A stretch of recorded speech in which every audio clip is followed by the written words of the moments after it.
Brad to give us sort of, so the morning we're going to talk about non-thermal counterparts, and afternoon we're going to talk about thermal counterparts and what these all mean. I asked Brad to kind of give how do I describe it, like a neutral arbiter? I'll bring up your email, Brian. Okay. All right. Anyway, but the idea here is to give you a broad overview, and then we're going to go into the specifics for the rest of the day. So, all right. Thank you, Brian. Thank you for putting this together. It's very nice to be here with everyone at these very exciting times. As a NASA employee, I'm kind of contractually obligated to show this picture from the press conference.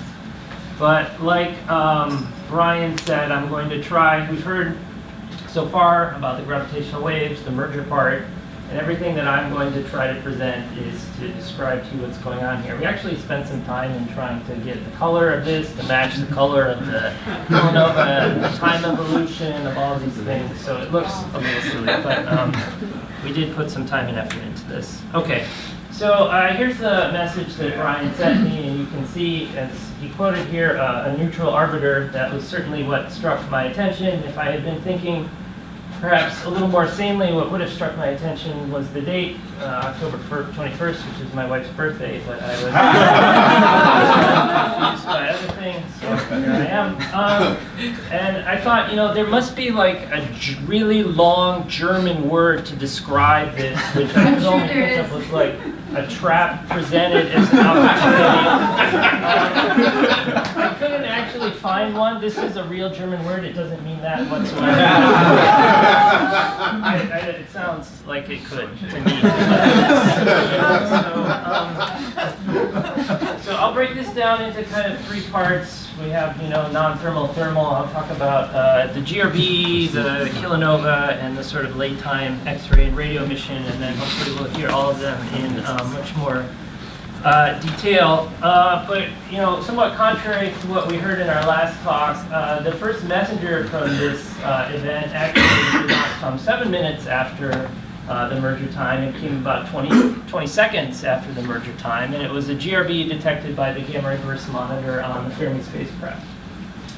These are the light curves shown here. It's kind of hard to read, at least to me, but this is relatively soft, 10 to 50 keV energies. This is slightly harder, 50 to 300 keV. You can immediately pick up on a couple very interesting things. One, there's a time delay of slightly less than 2 seconds, which is the first time that we've actually been able to measure, right? The delay between the onset of this prompt gamma ray emission and the actual merger of these two neutron stars. And the gamma ray itself is kind of composed of two different components. There's this relatively bright spike that only shows up at harder energies. It has about half a second duration. You fit some kind of, like band function or Comptonized power law with a turnover on it. The peak energy is of order 200 keV. It's not extremely well constrained. And then there's this relatively softer tail that lasts a little bit longer, and you can actually fit it reasonably well with a black body, the temperature of about 10 keV. So I think Peter is going to describe this in much more detail in his talk. I won't belabor it too much, except to come back to some of these issues that we were talking about before, And the first thing I would say is that in some senses, to the detectors that saw this on Fermi, this was a more or less completely normal short GRB. Okay, so if you don't have any information about the distance to this event, there's really nothing that makes it stand out. So you can see here, this is in terms of its fluence, how much energy it was pumping out per unit detector area. Its peak flux, it's a little low, but the solid lines are the short GRBs, the sort of thinner lines are the population of long GRBs. In terms of the energy, kind of the peak energy, it's at the low end of the distribution, but it's not, clearly offset from it, right? So it's perfectly consistent with what we've seen from the population of short GRBs before. And if your definition of a short GRB is, something that lasts less than 2 seconds, has a peak energy of a few hundred keV, this would fit perfectly well within that kind of mantra. But we do know the distance to this, and it was at a distance of 40 megaparsecs. And so now in that sense, it actually is somewhat unusual. So when you fold in, whether you look at the sort of isotropic energy output, the peak isotropic luminosity, any kind of metric that you want for this is somewhere between 2 and 4 to 5 orders of magnitude less energetic than any short GRB that we've seen before. And it's a factor of 10 more nearby, at least, than any short GRB with a sort of very well pinned down redshift. This is showing this sort of correlation between the isotropic energy release and the peak energy in the spectrum. We will call this the Amati relation. There's a very tight correlation for long GRBs, which is shown over here. Even for the short GRBs, which kind of fall off that, this thing is somewhat of an outlier. And so I would say, it's in one sense, it's perfectly normal. In another sense, it's really a very unusual event. And so the question, What fraction of GRBs have this? Yes, perfect, right here. And so the question that we were kind of asking before is, are we missing a large population of these things? And you're not going to be able to read this, but I'll put the table up anyway. This is from a sample of short GRBs from Swift, right? So these are ones where we actually have, at the very worst, a 3 arc minute position on the counterpart. In 80% of these cases, we have a 3 arc second position on the counterpart, and in 50% of these cases, we have an actual redshift measurement. And in all of these, I don't know, there's 30 events, something like that meet this kind of criteria. None of them are really consistent with what we've seen before. So to answer the question, are we missing a large population of these things? My answer is observationally, no. They can't be a really dominant population of the GRBs that are detected by our flux-limited detectors. Now that doesn't mean that we're not missing a huge number of them in a volumetric sense, right? There's a really good analogy here for long GRBs, where every couple of years we detect a very nearby event, and we think that these very nearby events, which are very low luminosity, actually have a much higher rate of occurrence relative to the events that we typically detect out at redshift 1 or 2. But we only see them every couple of years because we're only sensitive to a relatively small volume over which we can detect them. And this is kind of showing different ways that you can extrapolate the luminosity function for this event. If you just assume that it sort of consistently goes off, previous attempts to do this had assumed that it cut off at a lower limit of like 5 by 10 to the 49 for an isotropic luminosity. This event is 2 orders of magnitude below that. If you just assume that it goes down exactly the same way, all the way down to 10 to the 47, you get a short GRB rate that is actually consistent with, in the nearby universe, our predictions for the binary neutron star merger rate. So that would imply, if the luminosity function actually does extend all the way down to 10 to the 47, that every binary neutron star merger should have a short GRB like this. I think that's pretty implausible. I think it's more likely there's some turnover. You can fit some other models that are also consistent with what we know at slightly larger distances for this, but there's a reasonably good discussion of the implications of this in the joint paper between the LBC, the GBM team, and the integral team. So Rob. Can you break up this table into objects that have very similar characteristics to this singularity? So there have been some efforts to do that from the GBM side of things. And there's a paper by some GBM team members that are attempting to do this. And they identify a couple of other similar events in the GBM. I don't remember if they were able to pick up on, Swift events as well. But just in strictly a fluence sense, the fluence that they got for that was between 3, 4, 2 by 10 to the minus 7.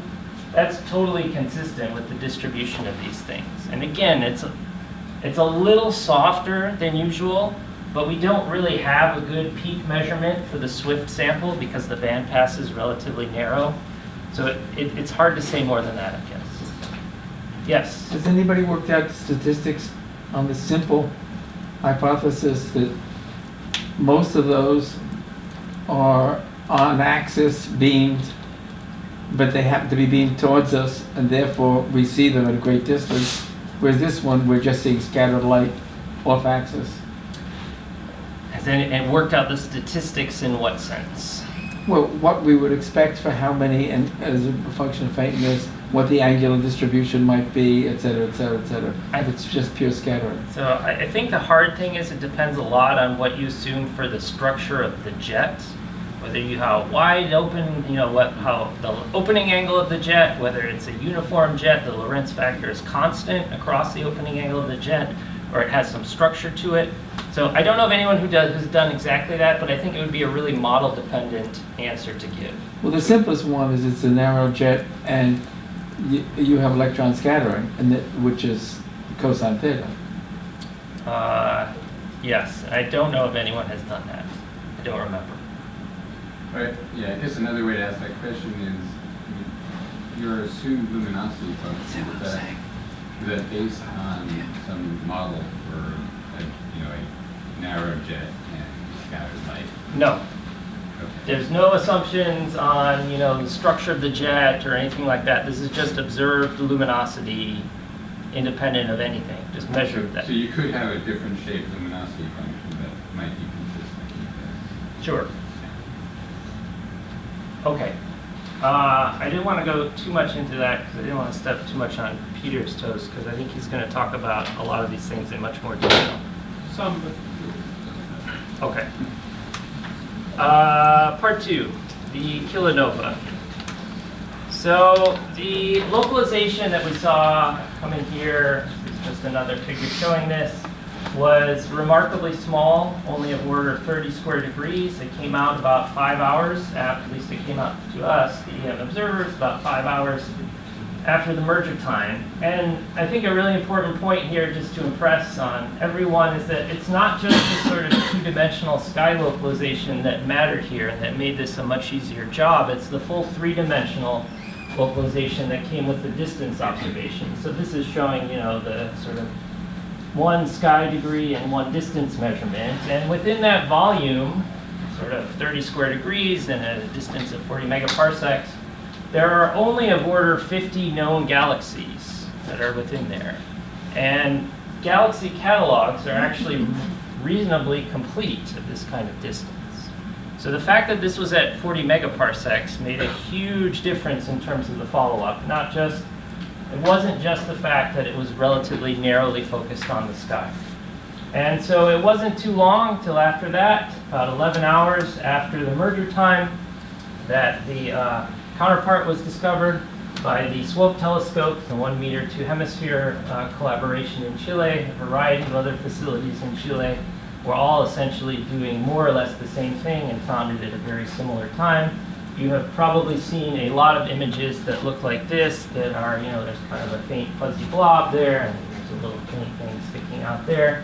If you're not an astronomer, that may not look all that remarkable to you, but of course to us it does. And there's a really nice, actually, ESO representation of this from the press conference that I liked, that was showing sort of the order of the localizations, right? We had the Fermi one initially. Time delay between the Fermi and integral satellites gives us this, sort of 3 detector, Hanford, LIGO, and Virgo position. Then kind of comes in here, okay, first just LIGO, then the 3 detector one, and then within that range you identify the sort of 50 or so galaxies that are located in there, point your telescopes at all of these, and eventually you zoom in on NDC 4993, where the counterpart is located. Okay. So what do we actually learn from observing these things? From the most basic physical picture of this, right? There are some early spectral energy distributions showing UV observations from SWIFT. So I'm a little bit not unbiased here. I apologize, Brian, but hopefully you'll indulge me for a little of that. And some optical near-infrared observations. These are from pan-stars. They could have come more or less from anywhere. But they actually reasonably well fit just a simple black body model. And from that, we can, of course, get out a temperature starting out relatively hot, like 7,500 Kelvin. cooling off extremely rapidly. I'll show that in a second. But if we know the temperature, we know the radius, we know the time since the explosion, we know the average velocity, which is a very important piece of this. And these are quite high velocities, something like 20–30% of the speed of light initially. So this is not like a typical supernova explosion coming off at 20,000 kilometers a second. This is stuff that's been ejected at pretty high speeds from very basic physics. And so here's a more detailed picture. There are very similar light curves like this in a variety of papers, including several written by the people in this audience. But some kind of basic things that I want to emphasize here are bluer colors are shown in bluer colors, bluer filters. So this is going from U-band, 3,500 angstroms, all the way up to K-band, which is like 2.2 microns. You can immediately see that the blue colors fade away extremely rapidly. The near-infrared colors are much more longer-lived, spread out over a couple of weeks in K-band, for example, until the source went behind the sun. You can also see it's a little hard because it's plotted up here, but there are a variety of models that have been put together by a number of theorists like Brian in the literature beforehand. And without doing a lot of tweaking, they do a reasonably good job of reproducing the near-infrared filters. I'd say, as an observer, it pains me somewhat to say this, but the theorists were actually remarkably good at predicting the signatures that we're going to see here. But that's not true in the UV. The sort of very simplest models that were out there for some of these were suggesting that the UV signature would be A, significantly fainter, and B, not kind of as long-lived. And so one of the interesting things that's coming out of this is, why did we see this kind of blue emission at early times? These are just from black body fits to these things. I don't know if you can read that, but starting out, 10 to the 42. So the sort of kilonova name, I think, is actually a pretty reasonable one in terms of 1,000 novae. And again, starting out very hot, 10,000 Kelvin, and roughly half a day afterwards, but fading quite quickly over that. And these are kind of the velocities that if you just from black body fits, same thing that I said before. So Brad, I had a question about velocities. I mean, as you know, for supernova, the idea of photosphere is always tricky. And assuming here you have a black body that's spherical, and that it all has one surface is again very approximate. So how does it compare to the spectra? I mean, there were no lines detected to check whether you actually see these velocities and the elements themselves moving at 0.3 times the speed of light. Correct. So how do they compare to the spectra? I'll come back to that in just a moment. But broad, in simplest terms, particularly at late times, you see extremely broad lines. So I would say at least, a tenth the speed of light, sort of Doppler broadening is entirely consistent with that. The earliest spectra are relatively featureless, and so it's really hard to say. But, for ballpark numbers, I think that's pretty reasonably robust inference, high velocity. Whether it's 0.2, 0.25, 0.3, 0.15, maybe not at that level. All right, so how do we explain this early, relatively blue emission? I think a number of people suggest something very similar along these lines, and it's a combination of inclination and composition. So if you want relatively blue emission, number one, you can't have a really high fraction of second and third peak R process elements. You can't have, full lanthanides covering entirely your line of sight. Otherwise, you'll just completely drown out any of the UV emission. And so there are two ways to do that. One is with composition, as I said, if you're only forming things kind of up to the first R process peak, which you might expect for a variety of different reasons. And the second is with inclination, where a lot of this sort of dynamical ejecta, it's more or less isotropic, but still focused on the sort of plane of the orbital pole. So here's some modeling we did with the Swift paper. Again, there's lots of other efforts to do this. I don't know if you can read any of these things, but the bottom line is like inclinations of 30 degrees are what the solid lines are showing there. And the sort of higher inclination you go, the more you sort of push down your early time emission, particularly at kind of UV wavelengths. And so we get very actually similar numbers for the viewing angle from early, I would say, UV and optical observations to what we get from the gravitational waves. And this was done completely independently. All right, some spectral sequences. This is from the DLT. So you can see at early times, this is just a day after the merger, to come back to kind of your question, Mariam.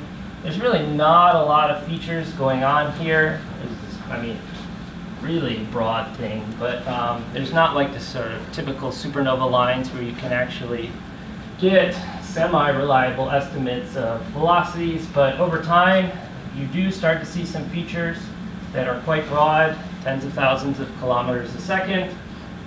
Here are some fits to some kilonova models that I think do a sort of stunningly good job, almost too good, I would say, given that there are a lot of uncertainties into what the composition of these things are and what are the transitions that we're actually seeing.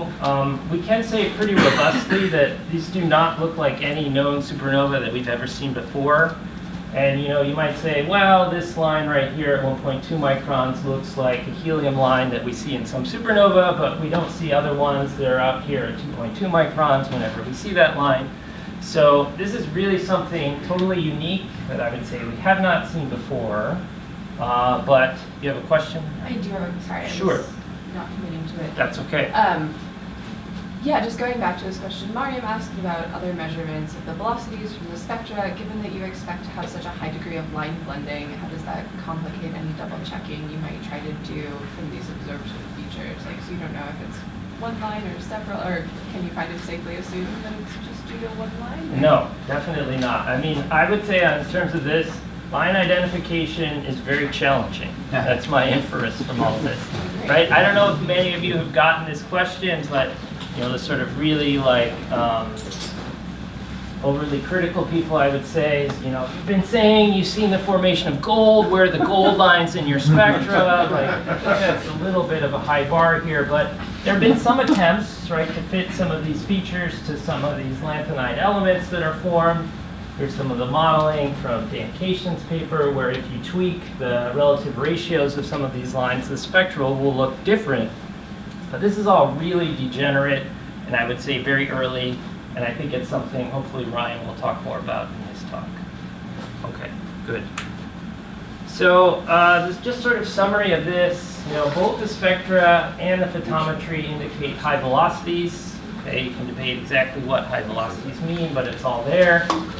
With ejecta masses of order 0.05 solar masses and certainly large opacities, particularly at later times. This is all indicative of our process nucleosynthesis, 1,000 times brighter than a nova. And if you just take the rate of neutron star mergers and multiply that by the R process ejecta mass from the system, you get something that's more or less consistent with solar abundances. There's big uncertainties in that, okay, right? But a lot smaller uncertainties than we had before. So I think that's very nice. I have a question. Yes, Mario. So, I just had a baby, so I won't have time to read all those 20. Neither will I, so I'm in the exact same boat. So what any differences or what are the unique aspects that some papers are claiming that others are not backing up, or do you think what are all consistent with this picture that you're painting there? All these, like, whether it's 70 observatories that observed it. I'll come back to some of the questions at the end, particularly about the kilonova, and then maybe other people can chime in with that. Is that okay? I just put at the end I have a list of questions for all of these that I hope we start to get into as the talks go on. Is that fair? Okay. Okay, late time radio and X-ray observations. There was no X-ray emission observed starting about half a day after the merger. This comes from some observations from SWIFT, some observations from NuSTAR. There's an even deeper observation about 2 days with Chandra that is not plotted on here. And this is just a plot of what short GRB afterglows that we know of would look like if they were at a distance of 40 megaparsecs. This is kind of the median, 75% of the population. And so we can very confidently say we would have seen a typical short GRB if it was as energetic and on axis as those events are with these observations. We can't rule out 100% of the population. There are some short GRBs that fade extremely quickly, but it's a relatively small fraction of them. And so we kept observing, and starting about 9 days after the merger, there was actually a detection with Chandra. This is this image showing it's occurring at the exact same spot as the optical and near-infrared transient. And continued to observe with Chandra. Another epoch obtained 15 to 16 days after the merger, which gave some hint that this was actually rising emission, slightly, marginally maybe. And so the sort of natural picture that you can put together is maybe this is a jet that we're viewing somewhat off-axis. So these are two different efforts from two different groups, one from Rafael, who's in the back of the room, one from Nora Troya, that's showing in just sort of relatively straightforward, off-axis events can fit the X-ray data that we see, as well as the radio data that I'll come back to, and Greg will talk a lot more. So this is entirely consistent, again, with this picture of, okay, well, we're not looking exactly down the barrel of this jet, but we're looking at 30, 25, 20 degrees, pick some number in there off axis. This one has 28 degrees, this one has 22 degrees, something in that kind of range of events.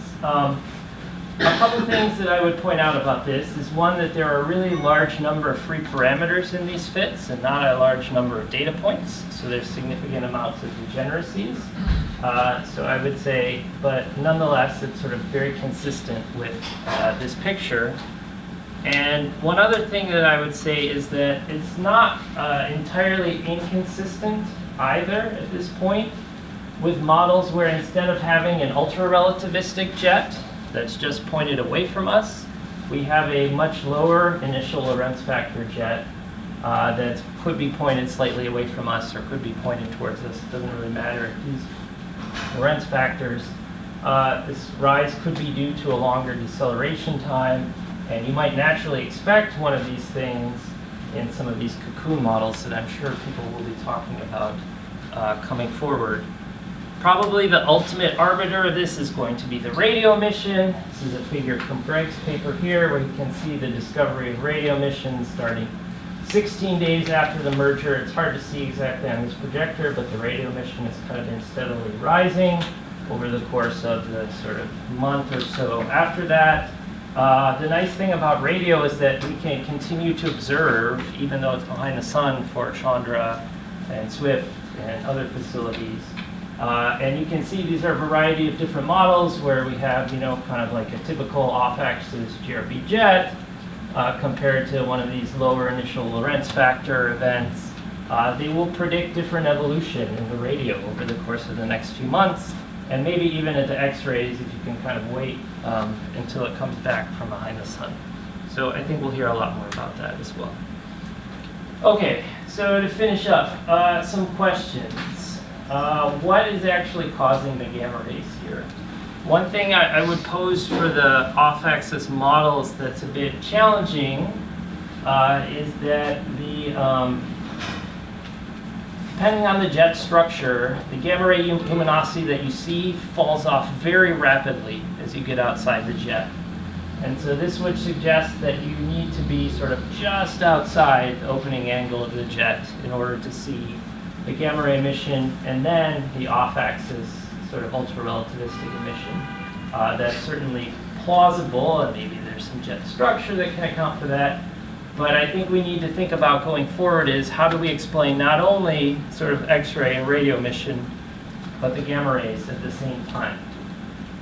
In terms of the kilonova stuff, why do we see this bright blue emission at early times? Is this really just viewing angle, multiple components, role of dissonance versus dynamical ejecta? There's been some debate, to come back to your question, Mariam.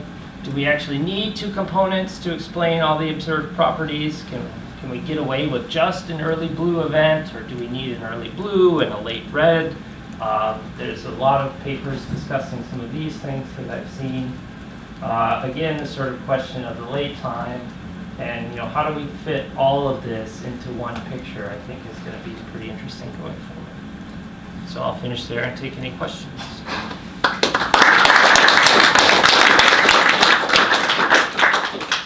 Question for Brad? Zoltan? Two questions. The first one, still don't 100% understand the big question why we haven't seen before an event like this, because you say that this is a typical short GRB. You say it would not have been followed up.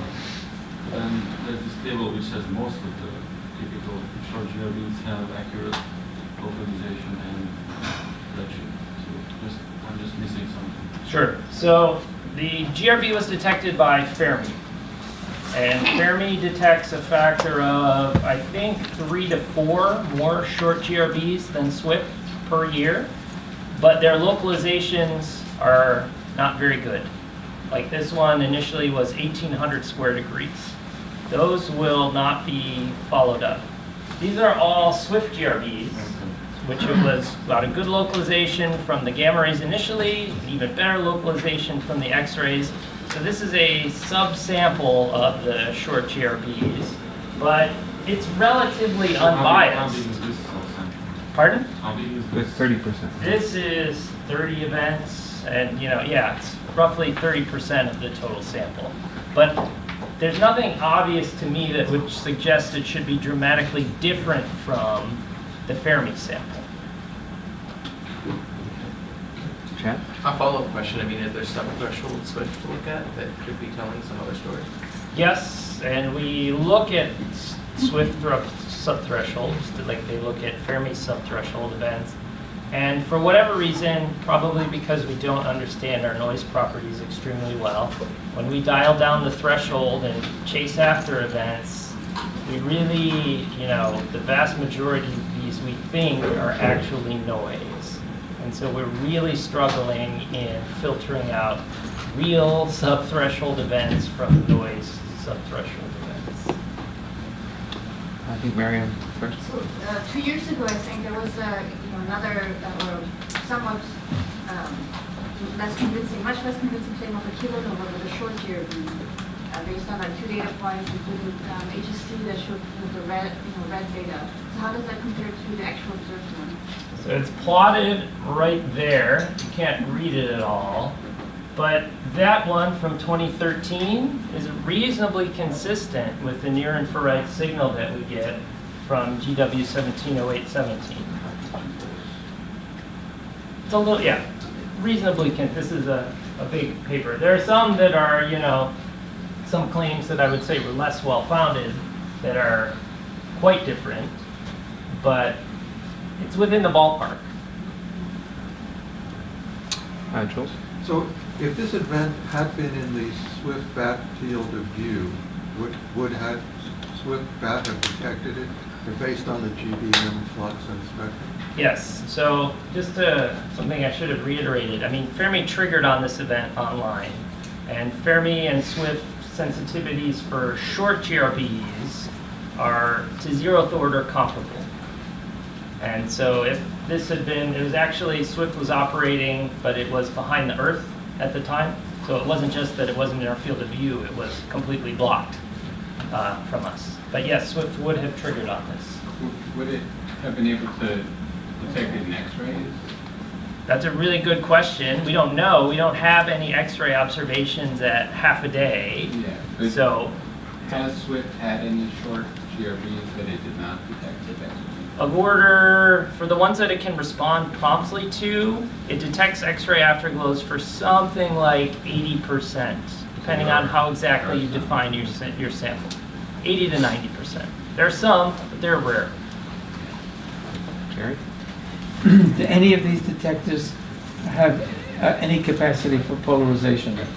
More or less, it could be accidental, but in other words, how it bounces off things. There are neither of the ones that I was talking about here, but there are other high energy missions that are operating that do have some polarization sensitivity. Because So it's possible in the future to be able to get at that, perhaps. the reason why I ask is, if there's two components, a direct component and a scattered component, the scattered component you'd expect to be polarized. Yep. A question about the gamma ray data. So the 1.7 second delay is interesting, and I definitely heard people talking about the jet even turning on before the merger, or some precursors. Well, I didn't see anything by eye over there, but have people gone back and look carefully? Did anything before? Did you want to answer this one, Peter? Before the merger? So we did check for precursors and post cursors, there's nothing significant. Any last questions? If not, let's thank Brad again. So now we have a coffee break. Let's come back in about 25 minutes, and then we'll start hearing from the individual wavelengths.